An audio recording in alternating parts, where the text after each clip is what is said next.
घरावर अवकाळा पसरली, जेवणाचं टेबल ओस पडले. भूक लागली का तुला? मी वाढू जेवण? त्यासाठी नाही सांगते मी तुला. मग सगळं मला का सांगतोयस तू? घराचे तुकडे तुकडे झालेत. मग मी काय करू विक्रांत? त्या सगळ्याला फक्त तू जबाबदार आहेस, कळतंय का? व्हॉट? एक मिनिट, मी या सगळ्यासाठी जबाबदार आहे? हो. विक्रांत, या परिस्थितीसाठी आपण जबाबदार आहोत असं म्हण. आपण? ऑफकोर्स. आपण म्हणजे आपण सगळे. या घरातला प्रत्येक माणूस त्यासाठी जबाबदार आहे विक्रांत. तुला वाटेल ते बडबडतेस मोनिका. मी वाटेल ते बोलत नाहीये विक्रांत. या घरातली माणसं वाटेल तशी वागतायत ना, म्हणून ही परिस्थिती आली आपल्यावर. माझ्या घरच्यांमुळे. ऑफकोर्स विक्रांत. विक्रांत, बॉम्ब बसतो ना, तो फुटणार आणि सगळ्याचा नाश होणार हे सगळ्यांना माहिती असतं. पण चुकतं कुठे माहितीये? जेव्हा एखादी व्यक्ती तो बॉम्ब चुकीच्या ठिकाणी आणि चुकीच्या वेळी फोडते. आणि आपल्या घरातली ती व्यक्ती म्हणजे गीता काकी. त्यांच्या हातात बॉम्ब आला आणि डायरेक्टली काहीही विचार न करता त्यांनी घराच्या मध्यभागी तो फोडला. म्हणून अख्खं घर डिस्टर्ब झालंय विक्रांत. सो तू प्लीज मला गिल्ट देऊ नकोस.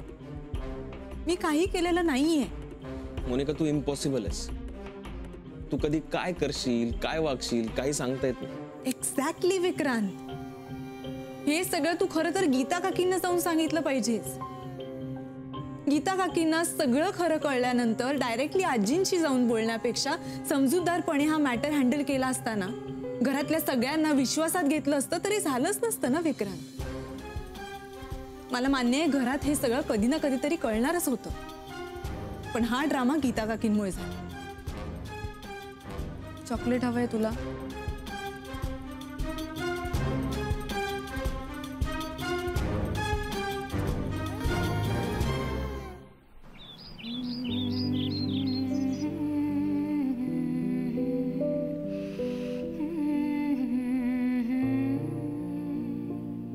Good morning.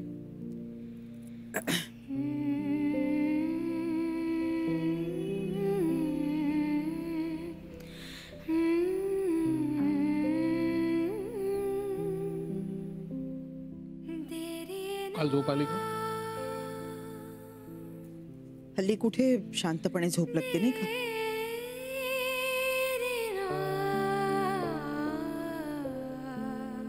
आपण जरा गप्पा मारूया का? तुम्ही बोला, मी ऐकते. मग त्याला गप्पा नाही म्हणता येणार, प्रवचन म्हणावं लागेल. हे बघ अलका, नोबेल प्राइज मिळेल अशी शांतता जगात कुठल्या तरी घरात असते का? नसते. वाद असतात, भांडणं असतात, स्फोट सुद्धा होतात. घरात कशाला? आता आपला जपान देश, तिकडे बघ ना, कायम भूकंप होईल किंवा ज्वालामुखीचा स्फोट होईल अशी अवस्था असते. पण तिथले लोक राहतात ना तिथे, नाही ना सोडून जात. तुम्ही काय बोलताय ना ते कळण्याची माझी मनस्थिती नाहीये. ठीक आहे, मी जरा स्पष्ट बोललो तर तू रागवणार नाहीस ना? नका ना प्रश्न विचारू. मला माझी आता उत्तर द्यायची मनस्थिती पण नाहीये. ठीक आहे. आपल्या घरामध्ये जे काय चाललंय ना अलका, त्यामुळे आपल्या घराला दुष्काळग्रस्त छावणीची अवस्था आली. खरंच, ज्या बाईला अख्ख्या घराची चव माहिती आहे ती ही अशी बसली. त्यामुळे हल्ली आपल्या घरामध्ये अन्न शिस्त, स्वयंपाक नाही होत.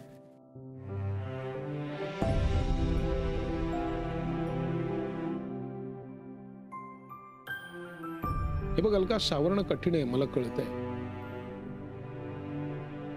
त्यातून अचानक तोल गेला की ते अधिक कठीण होतं, मला समजतंय. पण सावरलं नाही, आवरलं नाही तर कसं चालेल? मला कळतंय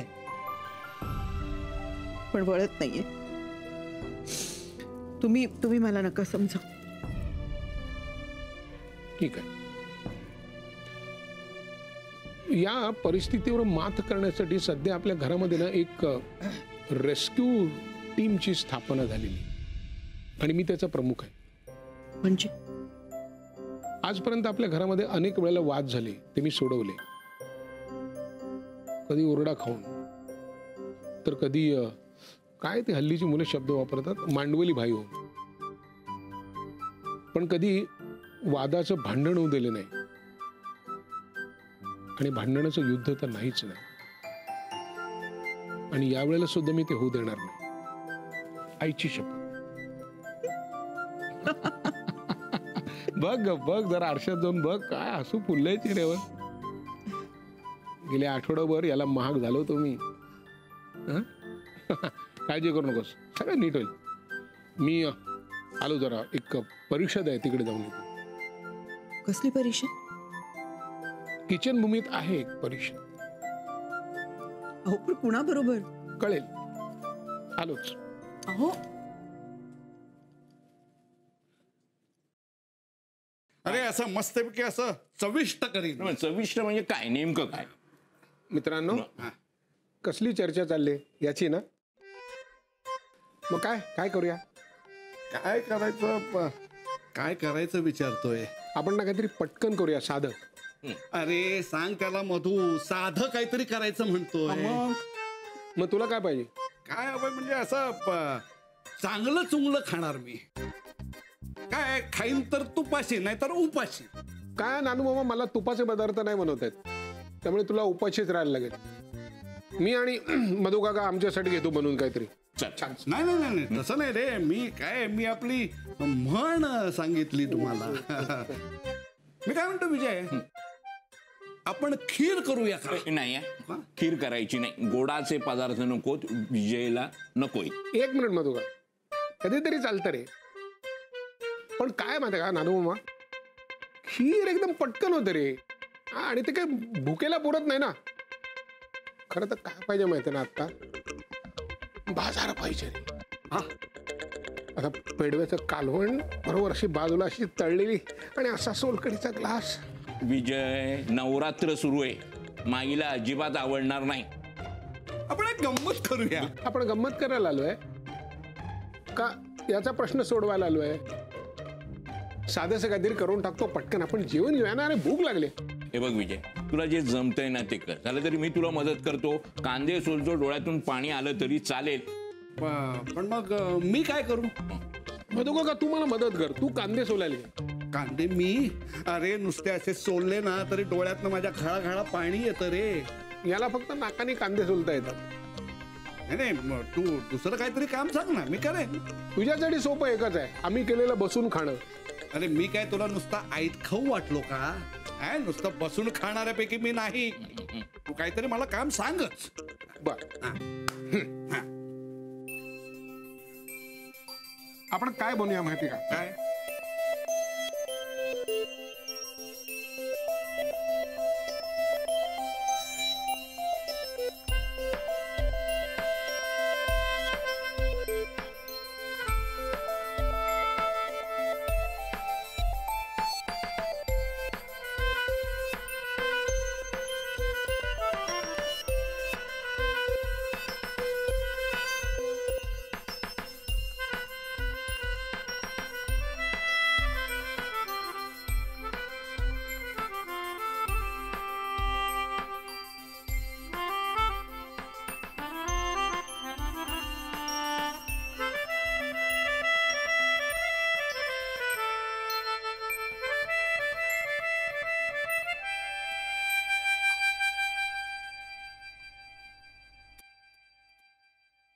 देवाला सांग की आज माझी नवी सुरुवात आहे.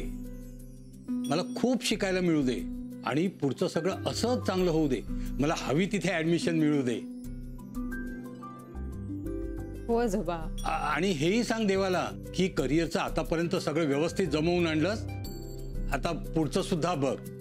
मी काय प्रार्थना करायची हेही सांगून गेले का आजी तुम्हाला? तिने कशाला सांगायला पाहिजे? मी काय सांगतो ते ऐक. आता एक सुयोग्य जोडीदार मिळू दे असं सांग. हल्ली लग्नाच्या बाजारात खूप कॉम्पिटिशन वाढले. चांगला मुलगा मिळायला वेळ लागतो, आणि तशी चांगली मुलंही कमी आहेत.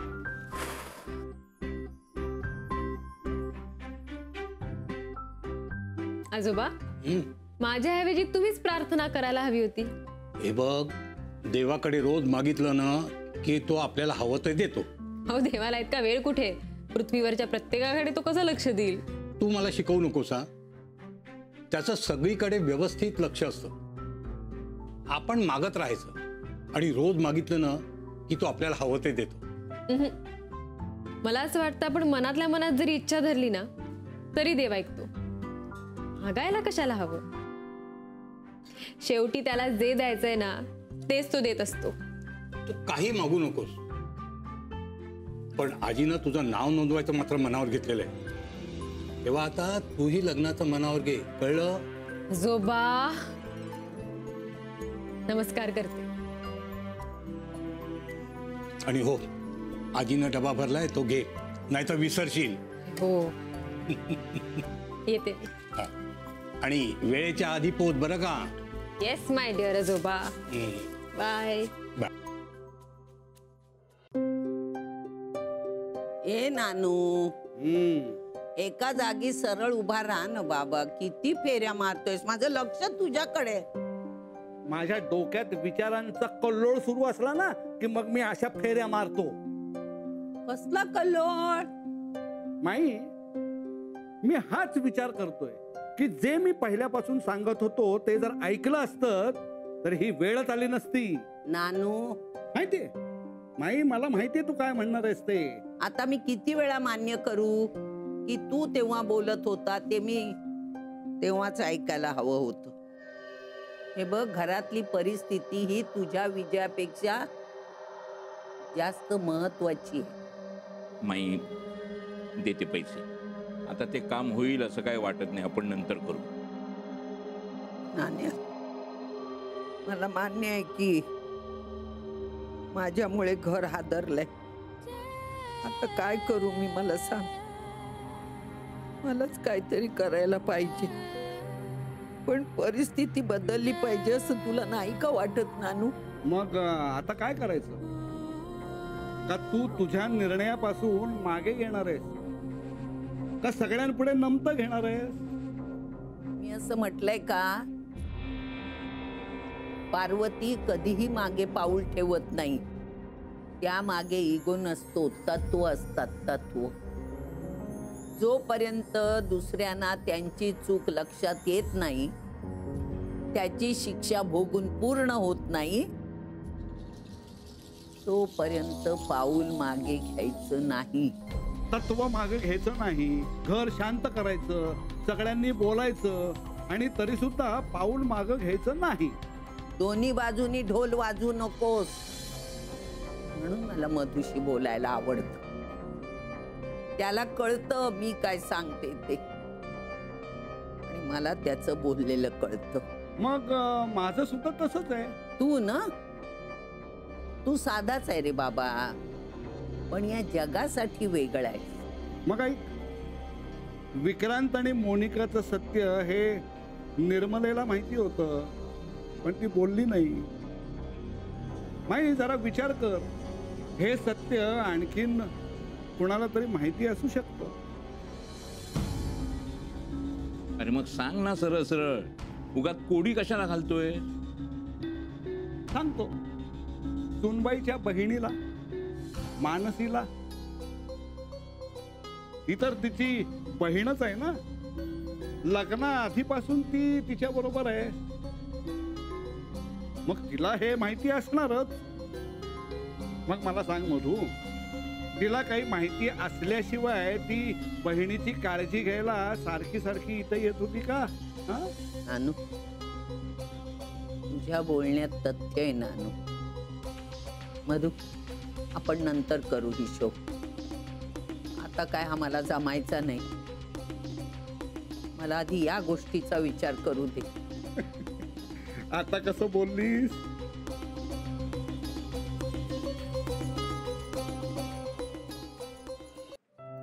बाय द वे, आज माझी ट्रीट आहे. आज कामाचा पहिला दिवस होता ना. ग्रेट. कॉंग्रॅट्स. थँक्यू. आज आत्या म्हणाल्या की रिसर्च वर्क आणि ऑब्झर्वेशन हे तर करायचंच आहे, पण त्यासोबत हॉस्पिटलच्या वातावरणाकडेही लक्ष दे. त्यांचं म्हणणं आहे की सगळा स्टाफ काम करताना आनंदी दिसला पाहिजे. बरोबर आहे तिचं. पण माझं म्हणणं आहे की हॉस्पिटलच्या बाहेर सुद्धा आनंदी असायला हरकत नाही. तुमच्याबद्दल बोलतेय मी विक्रांत. हो. तुम्ही असं ठरवलंय का की हॉस्पिटलमध्ये पेशंट्स आणि स्टाफ सोबत हसत खेळत राहायचं, पण हॉस्पिटलच्या बाहेर पडलं की सिरियस व्हायचं? नाही, असं काही नाहीये. ऍक्च्युली घरचे सगळे कधी बोलायला लागतील हाच विचार चालू असेल ना डोक्यात?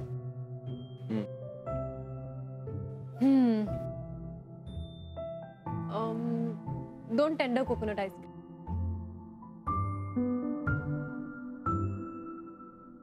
तुला कसं माहित मला हाच फ्लेवर आवडतो? रिअली? हो. मला हा फ्लेवर आवडतो.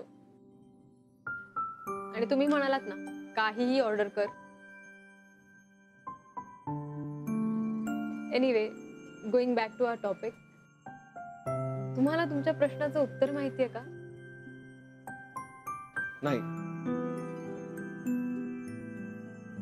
एक विचार सांगते, कदाचित थोडं जड वाटेल, पण तोपर्यंत आईस्क्रीम येईलच डोकं थंड करायला. तर असं आहे की आपल्या समोर जेव्हा प्रश्न असतात तेव्हा आज आत्ता आपल्या हातात काय याचाच विचार आपण करत असतो. पण ऍक्च्युली कधी कधी आपल्या भूतकाळातूनही उत्तर मिळू शकतात आपल्याला. म्हणजे थोडं हेवी झालं नाही? वा, वेळेत आलं.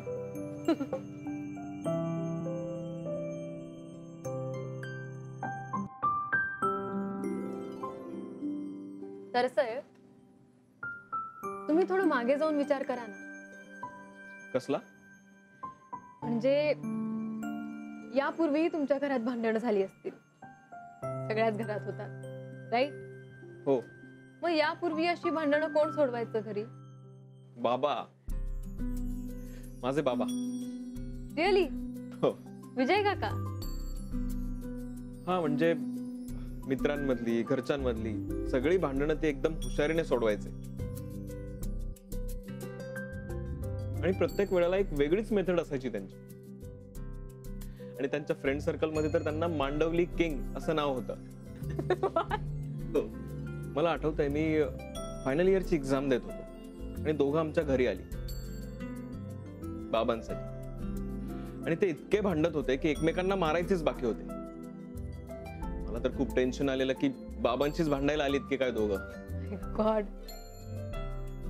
पण बाबा आले आणि त्यांनी दोघांच्याही बाजू ऐकून घेतल्या. मग त्यांनी एकाला घरी जायला सांगितलं आणि एकाला स्वतः बरोबर बाहेर घेऊन गेले. यू वोंट बिलीव्ह, 2 दिवसांनंतर तेच दोघं मिठाई घेऊन घरी आले. वा वा, विजय काका सॉलिड येता. ते काहीतरी बिझनेसमॅन होते आणि एकाने दुसऱ्याला फसवलं असं काहीतरी भांडणाचं कारण होतं. पण ते खूप विश्वासाने बाबांकडे आले आणि नंतर सेलिब्रेट करायला पण आले. वा, म्हणजे प्रश्नाचं उत्तर मिळू शकतं. हा. आणि समजा आता मिळालं नाही तर असं नाही ना की कधीच मिळू शकत नाही. नाही. मग आता स्माईल करायला हरकत नाही. कसं आहे ना, मी एक अनुभवी डॉक्टर जरी नसले तरी स्माईल हे औषध म्हणून नक्कीच प्रिस्क्राईब करू शकते.